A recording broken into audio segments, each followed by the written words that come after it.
former Clinton aide from the 90s, Bill Clinton we're talking here, just was found dead. With a rope around his neck, Yeah. full of bullet holes, but In his no chest. but no gun. No gun at the scene. And, So, and they ruled it a suicide. a suicide. So he's hung by his neck. I don't think he was hung by his neck. We'll read it. Let's read it. Death of shot Clinton aide with Epstein ties found tied to tree, ruled suicide despite no gun at scene. Mark Middleton, 59, who served in the Clinton White House in the 1990s, was found dead on Heifer Ranch in Perryville, Arkansas. Almost 1 year after Middleton's death, a police report obtained by the outlet this week revealed that the Little Rock businessman was discovered with a gunshot wound to the chest and an extension cord tying his neck to a tree. By his neck. Yikes. But notably, Lawson's account includes that while officers located a gun case and 3 boxes of buckshot in Middleton's BMW SUV, there was no weapon in sight. So, that's what I've been hearing. Buckshot. Is so he had some type of automatic trigger, was strapped himself to a tree, and he tied some balloons to the gun and automatic shot him in the chest, and then the gun floated away. That's what the reasoning is. That's what all the balloons have been. Yeah. Oh. Gosh, dude, I get it. Yeah, I think they think we're stupid. I think they think that we are uneducated. Yeah. The people that are making these claims. That's insane. At least the Epstein one is a little more believable. It's a little. Yeah, he wasn't full of lead. Yeah. You know what I'm saying? Like, what? Yeah.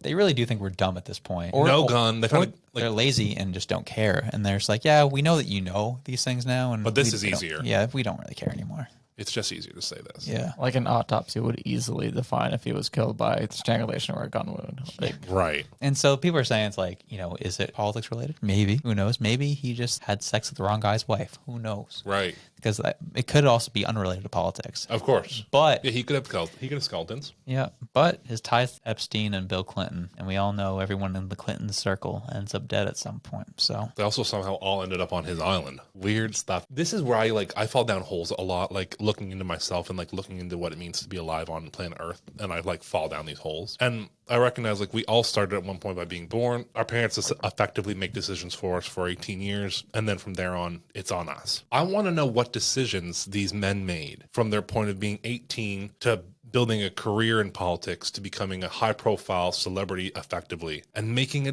conscious decision to go to Epstein's Island. I want to know, what were they talking about on those plane rides? What were people in that circle doing? I want to know, how did no one at all ever say to him in his private life, don't do this. Like, this looks bad. This could be bad. This could save you from, did everyone in his life think, yeah, that's normal. Go to the island with Epstein, where we can see on the plane he's got underage girls. That'll be fine. I want to know in that moment in time what was being said. The more I've been reading up on a lot of these rich people and all these things, I've learned that we give them too much credit. What I've learned is they are just. I always felt strongly about using this terminology. I really felt it needed to be reserved for specific people. I'd actually agree at this point, because these people are evil. Yeah, that's the reality. They think these things are okay. They think they can get away with it. Mistreatment of youth. Mistreatment of women, and they think we'll do nothing about it. I really think these people are just to their core. Yeah, they're bad people. Yeah, that's the part that gets me, is where I'm like, humans are one of the few species on Earth where we willingly, for no reason, for example, 2 hyenas out in the wild may kill each other out of survival. One may be bigger than the other, and they may be of survival. But humans will just, for no reason, hurt other humans. Mm-hmm. And I cannot figure out why. And it is always in my mind why the human race is one of the few that purposely are terroristic on their own kind. Nonetheless, regardless of the reason, it's I cannot help but think of it these people are just doing rotten things and then try and lie and gaslight their way.